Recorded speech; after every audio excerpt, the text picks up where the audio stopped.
Assalamualaikum warahmatullahi wabarakatuh. Perkenalkan, nama saya Arya Zulfikar Akbar, salah satu dosen program studi akuntansi Fakultas Ekonomi dan Bisnis Universitas Teknologi Sumbawa. Pada video kali ini, saya akan menjelaskan salah satu mata kuliah yang saya ajarkan, yaitu mata kuliah perpajakan dengan metode delivery, interaction, and assessment. Video ini dibuat untuk memenuhi salah satu persyaratan sertifikasi dosen tahun 2026, yaitu pernyataan diri dosen dalam unjuk kerja Tridharma Perguruan Tinggi dalam bidang pengajaran. Saya akan menjelaskan deskripsi dan informasi umum mengenai mata kuliah perpajakan yang saya ampuh. Mata kuliah perpajakan merupakan mata kuliah wajib program studi akuntansi dengan jumlah SKS yaitu 3 SKS dengan kode ACC 201. Mata kuliah perpajakan merupakan mata kuliah yang memberikan dasar pemahaman mahasiswa dalam melaksanakan kewajiban perpajakan. Pada mata kuliah ini diberikan pengetahuan terkait konsep perpajakan secara mendasar maupun ketentuan pajak secara formal sebagai landasan pemahaman mengenai pengkajian tentang jenis-jenis perpajakan yang berlaku di Indonesia. Terdapat dua capaian pembelajaran lulusan program studi akuntansi yang dibebankan pada mata kuliah perpajakan, yaitu mahasiswa mampu menerapkan keahliannya untuk berpikir kritis sambil mempertahankan nilai humaniora dan menunjukkan kemampuan untuk bekerja dalam tim dan bertanggung jawab atas tugasnya. Yang kedua, memahami dan menerapkan konsep akuntansi dasar seperti akuntansi keuangan, akuntansi manajerial, audit, sistem informasi, dan perpajakan. Adapun CPMK yang diharapkan pada mata kuliah ini sekaligus menjadi materi pembelajaran pada mata kuliah ini selama 1 semester, yaitu 1. Mahasiswa mampu memahami konsep dasar perpajakan yang diterapkan di Indonesia. Yang kedua, mahasiswa mampu menjelaskan dan menerapkan tentang ketentuan umum dan tata cara perpajakan. Yang ketiga, mahasiswa mampu menerapkan tentang konsep pajak penghasilan dan menganalisis perhitungan pajak penghasilan. Yang keempat, mahasiswa mampu menerapkan tentang konsep pajak penambahan nilai dan menganalisis perhitungan pajak penambahan nilai. Dan yang terakhir, mahasiswa mampu memahami dan menerapkan tentang konsep pajak daerah. Adapun referensi yang digunakan pada mata kuliah ini ada dua, yaitu yang pertama Siti Rasmi, Perpajakan Teori dan Kasus tahun 2023, dan Waluyo Perpajakan Indonesia edisi 12, buku 1 dan 2 tahun 2019. Sementara itu, sistem pembelajaran yang digunakan pada mata kuliah ini adalah sinkronus dan asinkronus dengan menggunakan metode pembelajaran aktif yang berorientasi pada student centered learning yang mengutamakan peran dan keaktifan mahasiswa dalam proses pembelajaran dan bersifat kolaboratif, pembelajaran berbasis studi kasus atau case method. Pembelajaran pada mata kuliah perpajakan akan dilaksanakan selama 16 kali pertemuan, termasuk ujian tengah semester pada pertemuan ke-8 dan ujian akhir semester pada pertemuan ke-16. Sistem penilaian atau evaluasi yang digunakan pada mata kuliah ini terdiri dari beberapa komponen penilaian, yaitu aktivitas partisipatif dalam case method sebanyak 65%, presensi 15%, tugas 10%, ujian tengah semester 5%, dan ujian akhir semester 5%. Dengan total pembobotan 100%, dan mahasiswa akan mendapatkan nilai mutu A jika mendapatkan nilai pembobotan antara 85 sampai dengan 100 poin. Demikian informasi yang bisa saya sampaikan terkait mata kuliah perpajakan untuk mahasiswa program studi akuntansi Fakultas Ekonomi dan Bisnis Universitas Teknologi Sumbawa. Selanjutnya, saya akan menampilkan cuplikan proses pembelajaran yang saya lakukan secara sinkronus di dalam kelas untuk mata kuliah perpajakan. Selamat menyaksikan. Bismillahirrahmanirrahim. Assalamualaikum warahmatullahi wabarakatuh. Waalaikumsalam warahmatullahi wabarakatuh. Selamat pagi, salam sejahtera untuk kita semua. Apa kabar? Apa kabar teman-teman? Alhamdulillah. Baik ya, alhamdulillah. Kita bertemu lagi di mata kuliah perpajakan. Ini pertemuan kedua untuk mata kuliah ini. Jadi hari ini kita akan mempelajari tentang mata kuliah perpajakan dengan judul Ketentuan Umum dan Tata Cara Perpajakan. Tapi sebelum kita mulai perkuliahan, marilah kita berdoa menurut kepercayaan masing-masing. Berdoa dimulai. Berdoa selesai.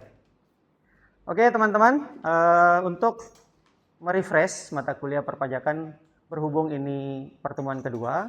Jadi saya mungkin akan bertanya atau mungkin sekedar merecall kembali memori tentang mata kuliah perpajakan di pertemuan pertama. Seingat saya, pertemuan pertama judulnya Dasar-Dasar Perpajakan. Mungkin ada teman-teman yang bisa menjelaskan tentang materi yang kemarin, yang pertemuan sebelumnya sudah kita bahas. Silakan, Ade mungkin? Siapa? Mengenai definisi pajak. Oke, boleh. Definisi pajak. Definisi pajak itu ada 4. Yang pertama itu bersifat memaksa. Bersifat memaksa. Yang kedua, diatur berdasarkan undang-undang. Diatur berdasarkan undang-undang. Yang ketiga, tidak mendapat imbalan secara langsung. Tidak mendapatkan imbalan secara langsung. Dan yang keempat itu digunakan untuk membiayai kepentingan umum dan pembangunan pemerintahan. Oke, digunakan untuk pembangunan umum dan kepentingan pemerintahan. Secara definisi, pajak itu dibagi menjadi beberapa komponen sesuai dengan apa yang sudah dijelaskan. Bersifat memaksa, diatur undang-undang, tidak mendapatkan imbalan secara langsung dan digunakan untuk kepentingan pemerintah dan negara. Oke, yang selanjutnya mungkin ada yang bisa jelaskan sedikit selain tentang definisi pajak. Klasifikasi pajak itu ada 3. Yang pertama berdasarkan sifatnya, yaitu pajak subjektif dan pajak objektif. Oke. Terus yang kedua itu berdasarkan pemungutannya, yaitu pajak secara langsung dan secara tidak langsung. Pajak langsung dan tidak langsung. Terus yang ketiga itu ada berdasarkan lembaga pemungutnya, yaitu pajak pusat dan pajak daerah. Oke, terima kasih. Sekarang kita masuk ke materi kedua tentang ketentuan umum dan tata cara perpajakan. Jadi mata kuliah ini memiliki setidaknya ada 6 tujuan pembelajaran. Yang pertama, tujuan pembelajaran pada mata kuliah ini adalah mahasiswa mampu dan mengetahui serta menjelaskan secara tuntas apa itu pengertian dalam ketentuan umum dan tata cara perpajakan. Yang kedua, kewajiban dan hak wajib pajak. Yang ketiga, NPWP atau nomor pokok wajib pajak. Yang keempat, cara pembayaran, pemotongan dan pelaporan, surat pemberitahuan tahunan atau SPT, dan yang terakhir surat ketetapan dalam bentuk SKP dan surat tagihan pajak atau STP. Kita masuk ke materi pertama tentang subjek pajak. Ada 3 jenis subjek pajak. Yang pertama orang pribadi, yang kedua badan, dan yang ketiga pemungut atau pemotong pajak tertentu. Mungkin bisa dijelaskan teman-teman kalau misalnya hanya melihat ini saja. Adila.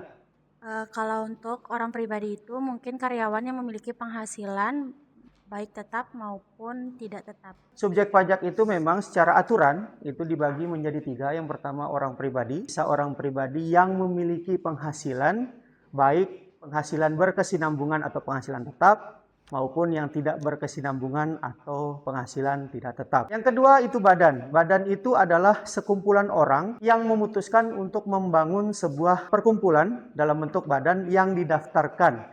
Tapi biasanya badan itu bentuknya usaha. Jadi ada usaha yang dijalankan dan nanti dia sudah dikategorikan sebagai subjek pajak. Dan yang terakhir adalah pemungut atau pemotong pajak tertentu. Tanda pengenal wajib pajak dalam bentuk NPWP. Apa itu NPWP? Nomor pokok wajib pajak. Sebenarnya ketika kita berbicara tanda pengenal kita sebagai wajib pajak adalah NPWP. Setiap wajib pajak, baik orang pribadi, terus badan, atau yang lain sebagainya, itu pasti memiliki yang namanya NPWP atau nomor pokok wajib pajak. Fungsinya apa? Yang pertama tadi karena sebagai tanda pengenal atau identitas dari wajib pajak. Jadi itu sebagai fungsi pertama adalah sebagai tanda pengenal diri dari wajib pajak. Yang kedua, sarana mendapatkan pelayanan dari instansi tertentu. Alasannya kenapa? Agar nanti masuk ke kategori ketiga, fungsi ketiga, sarana menjalankan hak dan kewajiban perpajakan. Karena memang ketika kita mendaftarkan diri sebagai orang pribadi yang memiliki usaha, maka kita wajib melampirkan NPWP. Ketika kita sudah memiliki penghasilan, kita wajib menggunakan NPWP itu sebagai sarana melaksanakan kewajiban perpajakan. Karena di mana ada penghasilan, di situ akan ada yang namanya pajak. Itulah fungsi dari NPWP. Jadi setiap orang punya identitas masing-masing karena memang digunakan untuk kepentingan tertentu. Salah satunya adalah sarana melaksanakan hak dan kewajiban dari perpajakan itu sendiri. Jadi NPWP itu bisa dikategorikan untuk wajib pajak orang pribadi. NPWP juga akan dimiliki oleh wajib pajak badan. Ada identitas lain namanya PKP, pengusaha kena pajak. Adalah pengusaha yang sudah dikategorikan sebagai wajib pajak yang wajib membayar pajak bulanannya atau SPT masanya. Biasanya statusnya lebih dari 600 juta penghasilan bruto dalam 1 tahun. Matriks pendaftaran dan pengukuhan. Nah, orang pribadi kapan harus mendaftarkan diri atau memiliki NPWP? 1 bulan setelah usaha berjalan atau memiliki pekerjaan yang penghasilannya sudah melebihi PTKP setahun atau penghasilan tidak kena pajak setahun. Syarat untuk pengajuan NPWP ya KTP, paspor, surat keterangan tempat tinggal, kalau plus izin usaha kalau melakukan usaha. Yang kedua, wajib pajak badan dan instansi pemungut. 1 bulan setelah pendirian. Jadi, wajib pajak badan yang sudah didirikan setelah sebulan wajib memiliki NPWP. Walaupun sebenarnya secara aturan sebelum dia membuat badan tersebut, dia harus melampirkan NPWP juga. Syaratnya ya akte pendirian untuk pendirian badan ya, terus KTP pengurus. Misalnya di kelas ini ada yang memutuskan untuk membuat badan. Nanti antara si Aris dengan Kevin, badannya tentang gaming misalnya. Dia harus mendaftarkan dirinya sebagai wajib pajak badan. Nah, syaratnya KTP Aris, KTP Kevin, dan akta pendirian. Selanjutnya PKP tadi, sudah berjalan usahanya.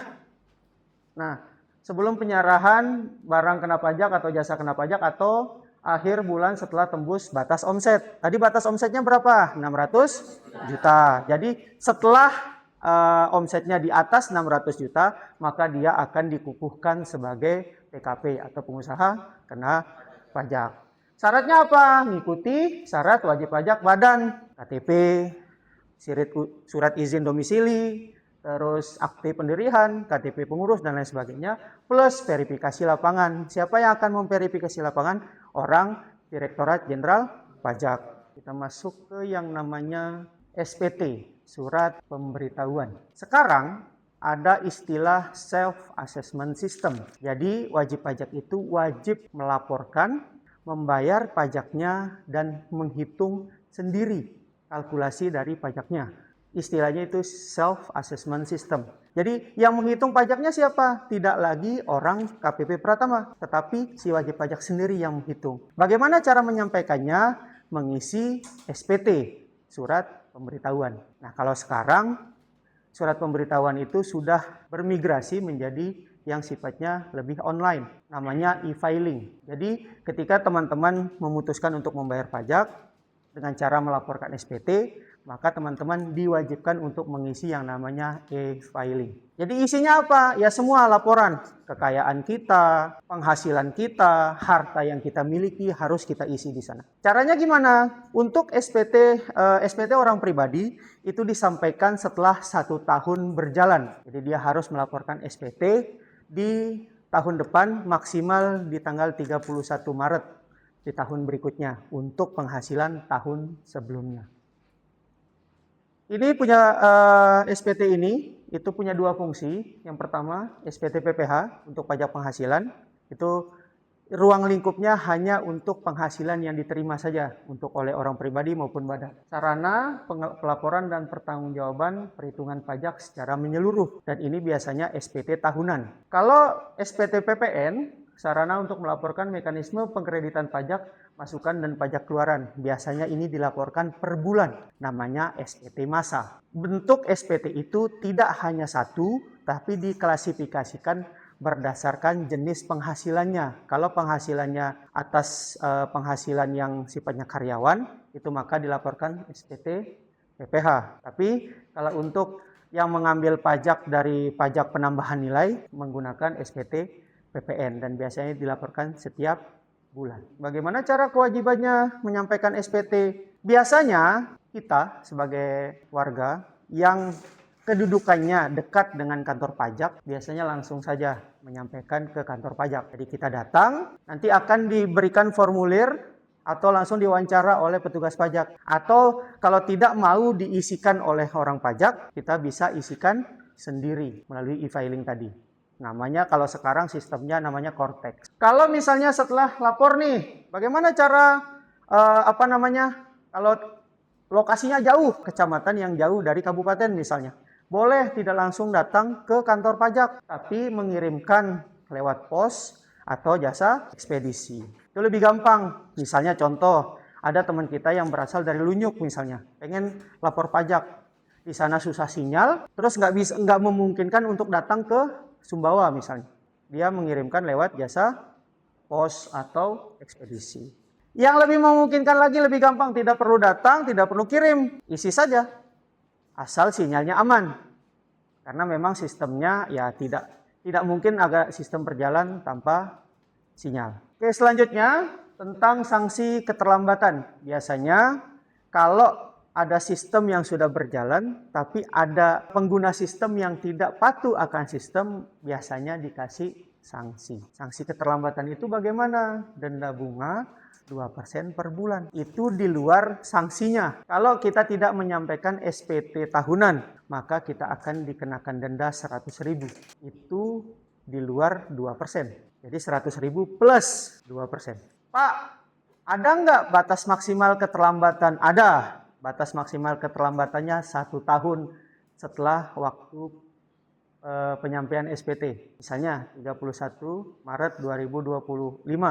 Batas akhir untuk disampaikan itu tanggal 31 tahun berikutnya. Tapi dendanya tidak lagi 100.000 plus 2%, akan tetapi 100.000 plus 24%.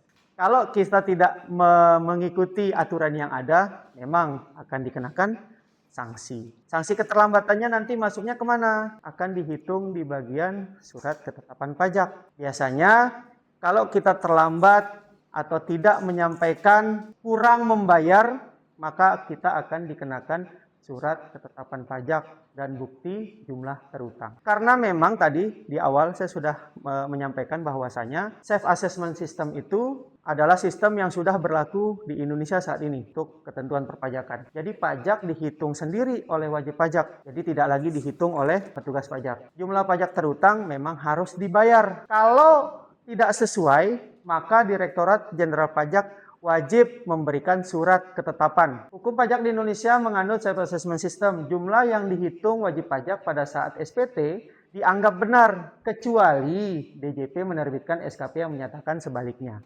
Jadi kalau misalnya teman-teman sudah menghitung pajak sesuai dengan penghasilan, setelah itu dilaporkan dalam bentuk SPT ke pajak, dan sudah dianggap benar, selesai. Tidak akan dikenakan yang namanya sanksi administratif atau sanksi pidana. Pun sebaliknya, kalau misalnya kita hitung, ternyata menurut penilaian dari petugas pajak, dia masih belum sesuai, maka akan dikenakan yang namanya SKP.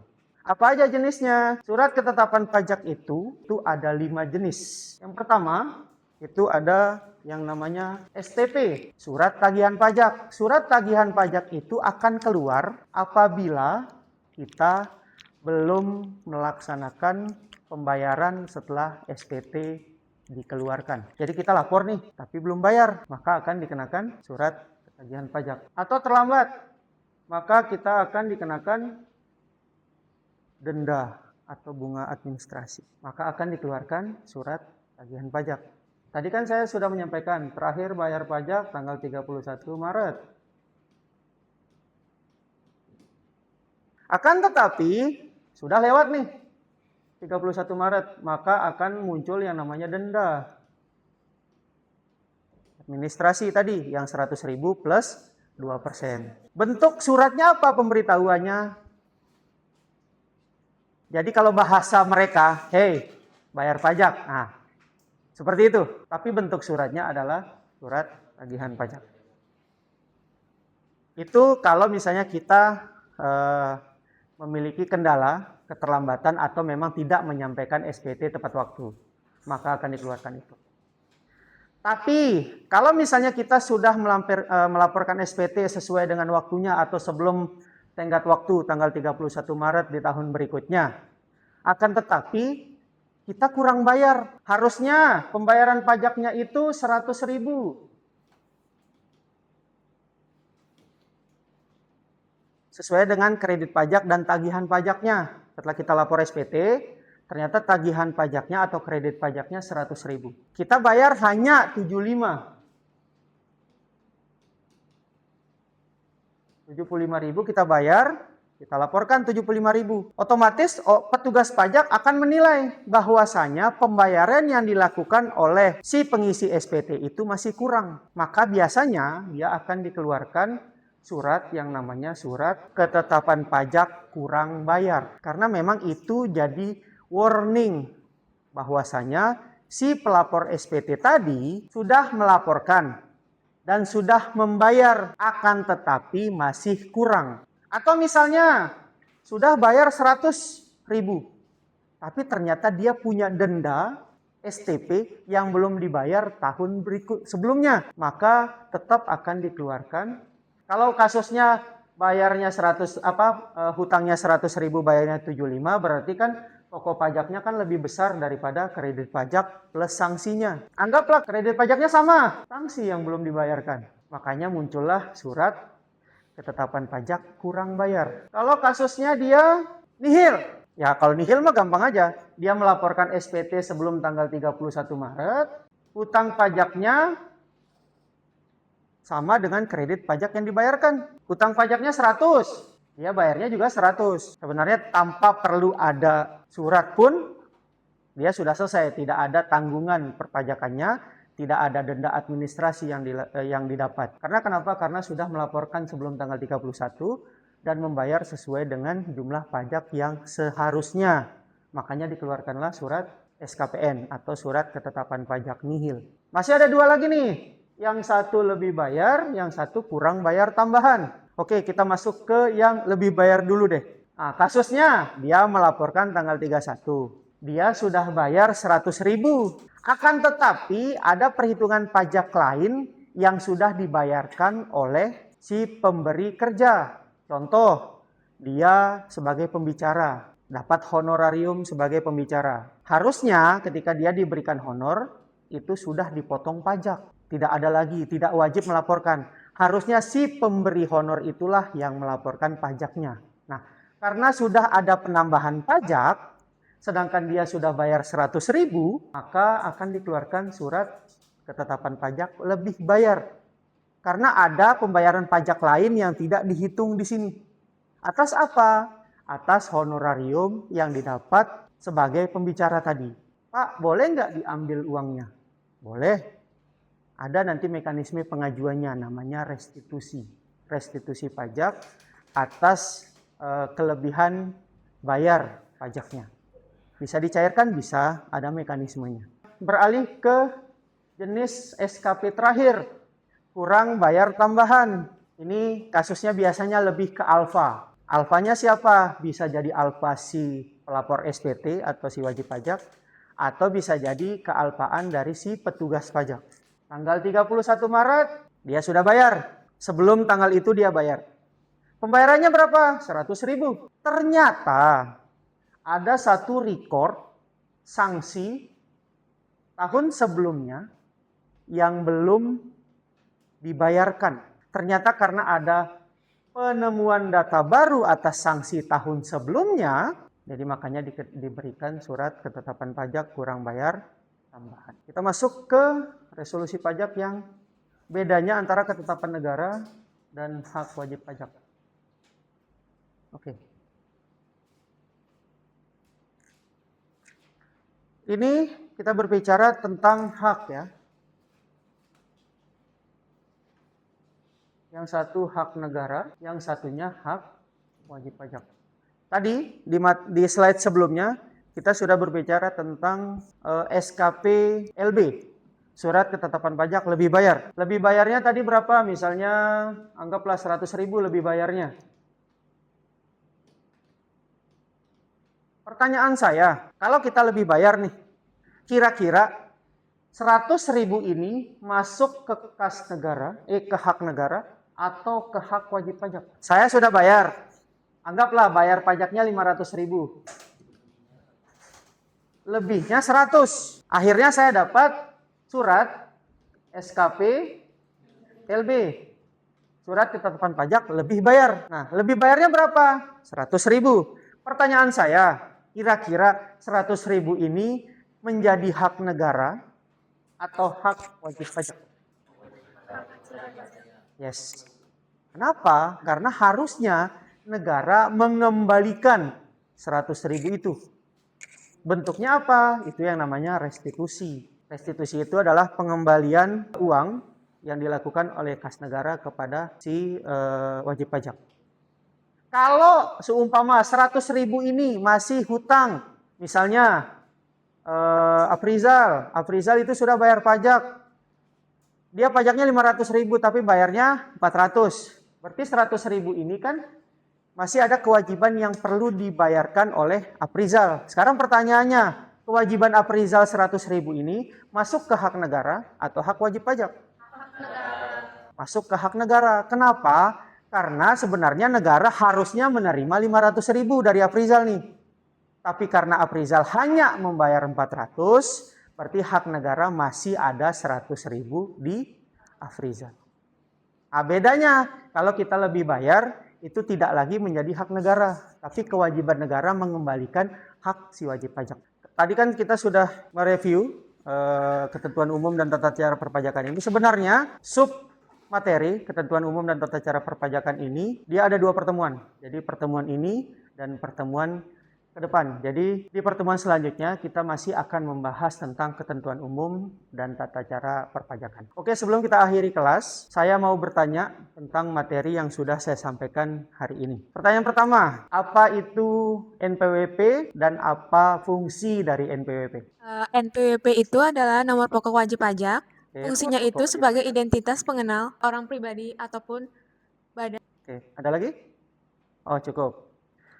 Tadi sudah dijawab oleh Marcel bahwasanya NPWP itu adalah nomor pokok wajib pajak. Dia menjadi identitas dari wajib pajak itu sendiri, mau baik orang pribadi maupun badan. Oke, mungkin satu orang lagi yang bisa menyimpulkan materi hari ini. Adila, silakan. Tadi itu yang pertama tentang NPWP. Oke. NPWP itu merupakan nomor pokok wajib pajak yang digunakan sebagai tanda pengenal diri atau identitas wajib pajak. Selain itu, NPWP juga berfungsi sebagai sarana untuk mendapatkan pelayanan pada instansi. Yang ketiga itu sebagai sarana pelaksanaan hak dan kewajiban. Juga tentang STP, SKPKB, SKPKBT, SKPN, dan juga SKPLB. Yang dimana itu semua merupakan surat tagihan pajak yang digunakan untuk ketentuan tertentu. Misalnya kalau SKPKB itu digunakan untuk surat ketetapan pajak lebih kurang bayar. Terus kalau SKPKBT itu surat ketetapan pajak kurang bayar tambahan. Nah, terus kalau SKPN itu surat ketetapan pajak nihil, yang dimana yang artinya antara kredit dengan tagihan pajaknya itu sudah sesuai. Dan yang terakhir itu SKPLB atau surat ketetapan pajak lebih bayar. Oke, terima kasih Adila. Mungkin itu saja yang bisa saya sampaikan. Ada pesan terakhir dari saya. Jadi teman-teman semangat kuliah. Jadi kedepannya yang akan menopang pajak negara adalah teman-teman. Mungkin itu saja yang dapat saya sampaikan pada pertemuan kali ini. Sampai berjumpa di pertemuan selanjutnya di mata kuliah perpajakan untuk materi lanjutan dari ketentuan umum dan tata cara perpajakan. Assalamualaikum warahmatullahi wabarakatuh. Waalaikumsalam warahmatullahi wabarakatuh.